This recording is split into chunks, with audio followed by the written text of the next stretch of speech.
D ಗ್ಯಾಂಗ್ನಿಂದ Renukaswamy ಕೊಲೆ ಪ್ರಕರಣ ಸಂಬಂಧ ಕೋರ್ಟ್ನಲ್ಲಿ ಸಾಕ್ಷಿಗಳ ವಿಚಾರಣೆ ನಡೆದಿದೆ. ಆದರೆ ದರ್ಶನ್ ವಿರುದ್ಧ ಸಾಕ್ಷಿ ಹೇಳದಂತೆ ಸಾಕ್ಷಿಗೆ ಬೆದರಿಕೆ ಹಾಕಿದ ಆರೋಪ ಕೇಳಿಬಂದಿತ್ತು.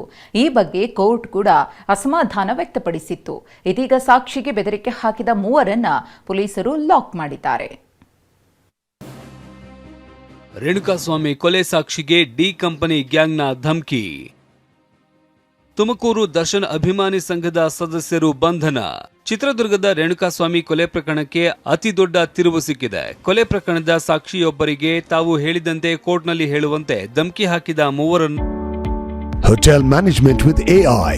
Join IIHM, International Institute of Hotel Management. Kamakshipalya ಪೊಲೀಸರು ಬಂಧಿಸಿದ್ದಾರೆ. ಕೊಲೆ ಕೇಸ್ನ ಸಾಕ್ಷಿಯಾಗಿರುವ ವ್ಯಕ್ತಿಗೆ ನಾವು ಹೇಳಿದಂತೆ ಸಾಕ್ಷಿ ಹೇಳಬೇಕು ಅಂತ ಕೆಲವರು ಕರೆ ಮಾಡಿದ್ದರಂತೆ. ತನಗೆ ಕರೆ ಬಂದಿತ್ತು ಅಂತ ಕೋರ್ಟ್ಗೆ ಪ್ರಕರಣದ 17ನೇ ಸಾಕ್ಷಿ ದೂರು ನೀಡಿದ್ರು. ಈ ಬಗ್ಗೆ ಪ್ರಮಾಣ ಪತ್ರ ಸಲ್ಲಿಸುವುದಕ್ಕೆ ಸಾಕ್ಷಿಗೆ ಕೋರ್ಟ್ ಸೂಚನೆ ನೀಡಿತ್ತು.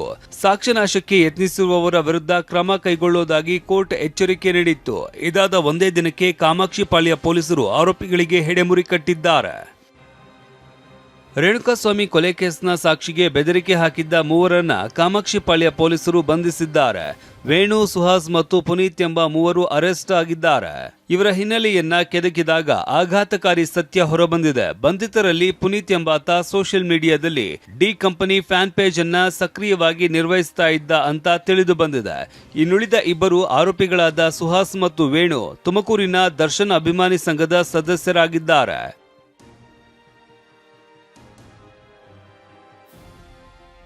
ಸಾಕ್ಷಿದಾರನ ಜೊತೆಗೆ ಮಾತುಕತೆ ನೆಪದಲ್ಲಿ ಯಾವುದೋ ಒಂದು ಜಾಗಕ್ಕೆ ಕರೆಸಿಕೊಂಡಿದ್ದ ಈ ಗ್ಯಾಂಗ್ ಆತನನ್ನ ಬಲವಂತವಾಗಿ ಕಾರಿನಲ್ಲಿ ಕೂರಿಸಿಕೊಂಡು ಸುತ್ತಾಡಿಸಿದೆ. ಈ ವೇಳೆ ಕೋರ್ಟ್ನಲ್ಲಿ ದರ್ಶನ್ ವಿರುದ್ಧ ಸಾಕ್ಷಿ ಹೇಳದಂತೆ ತೀವ್ರ ಒತ್ತಡ ಹೇರಿದ್ದಾರೆ.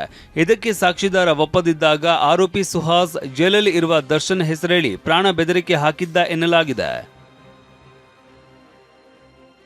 ಇದೇ ಪ್ರಕರಣದಲ್ಲಿ ದರ್ಶನ್ ಮತ್ತು ಗ್ಯಾಂಗ್ ಈಗಾಗಲೇ ಸುದೀರ್ಘ ಕಾಲ ಜೈಲು ಶಿಕ್ಷೆ ಅನುಭವಿಸ್ತಾ ಇದ್ದು ಸದ್ಯ ಪ್ರಕರಣದ ವಿಚಾರಣೆ ನ್ಯಾಯಾಲಯದಲ್ಲಿ ನಡೀತಾ ಇದೆ. Bureau report, TV9.